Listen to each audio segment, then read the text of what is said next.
Lalu, selain mengganggu tidur, lendir yang lengket di tenggorokan itu seperti jariku masuk ke sini.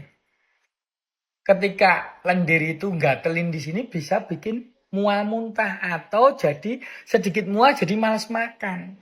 Ketika anak kurang nutrisinya otomatis juga sistem kekebalan tubuhnya juga turun gitu. Anak nggak aktif dan lain-lain gitu. Nah, terus jika lo lendirnya terlalu banyak, misalnya di selang saluran napas bawah, itu kan akan membuat sesek napasnya.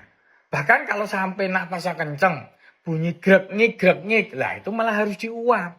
Nah, itu kan repot lagi kan. Ya jadi bertahan bahwa mekanisme batuk maupun pilek, ingus itu sebagai sistem pertahanan tubuh adaptif maupun bawaan alamiah untuk mengeluarkan virus yang ada di dalam hidung atau sistem pernapasan kita itu